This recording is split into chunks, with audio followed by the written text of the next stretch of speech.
2 taon sa electrician nakapandar ng bahay 120k na ang total niyang nagasto sa sukat na 16 feet by 14 feet, panuurin hanggang dulo upang makikita ang nakagulat na kinalabasan at mapapawaw ka talaga sa kanyang simpleng bahay dito sa Pinas. Real Pinas nga pala, at kung bago ka pa lang dito ay mag-subscribe ka na para updated ka agad sa mga susunod nating bagong upload. Located kung saan ginawa ang bahay na ito guys ay sa Quezon Province, so dito guys makikita na natin malapit na po talaga siyang matapos. Sa mga nagbabalak po magpatayo ng bahay, ito na po yung idea design na kung saan madali po nating mapagaya sa ating mga karpintero or panday.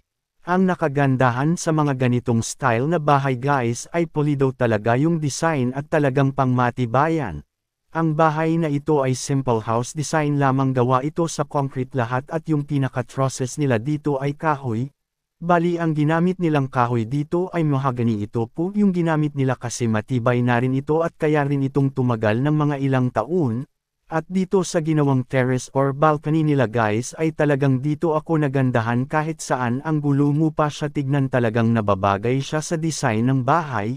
Ang ginamit naman nilang kahoy dito sa terrace guys ay Gemelina. Bali itong mga kahoy pala nila ay sarili tanimta ng kanyang ama, bali pinaputol or cutting lang niya ito. At gumastos siya dito lahat ng 1,500 pesos sa pagpapaputol. Sa pinakaloob nito meron na po itong division frame at yung flooring nito ay naka-tiles na hanggang sa terrace. Yung lababo at kitchen na rin nila dito ay naka-tiles at sa 2 bedroom at sa toilet and bathroom. Kumuha siya dito guys ng 2 workers, isang panday at isang helper. Sumahad ang panday kada araw ng 500 pesos, sa helper naman ay 350 pesos kada araw. Bali dahan-dahan po itong ginawa hanggang sa nabuo ng ganito. Pag-uusapan naman natin dito guys yung pinakasimula niya pagbili sa mga materials.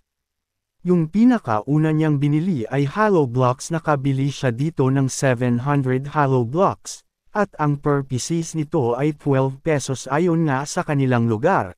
Sa semento guys nakabili siya dito ng 50 pieces at ang per pieces nito ay nagkakahalaga ng 280 pesos ayon nga sa kanilang lugar. Sa sand and gravel naman naka-order siya dito ng tig 2 elf truck.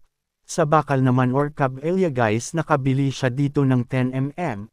Nakagamit naman ng 40 pieces at ang per pieces naman dito ay 220 pesos ayon nga sa kanilang lugar. Sa plywood naman ito po yung ginamit sa ceiling, nakabili siya dito ng 20 pieces at ang per pieces naman sa kanilang lugar ay 450 pesos. Marine plywood ang kanilang ginamit dito. Sa corrugated galvanized iron naman, sa bubong nakabili siya dito ng 30 pieces at ang per pieces naman ay 450 pesos ayon nga sa kanilang lugar. Nakabili na rin siya dito ng mga pintura sa bahay. Ito na po yung total yang nag-asto sa kanyang bahay ay 120k pesos including labor and materials. Bali guys hindi pa ito tapos. May mga kulang pa ito tulad ng sa window, pintuan, cabinet at pag-install ng tubig sa bahay at epa-connect ang kanilang kuryente. Bali guys ang bahay na ito mga 2 buwan na tapos dahil dahan-dahan lang itong ginawa dahil sa kaunti lang ang budget. So ang may-ari nga pala ng bahay na ito ay Sir Jevan. Ito na po yung napandar niya sa pagsisikap niya sa pagtatrabaho bilang isang electrician boy.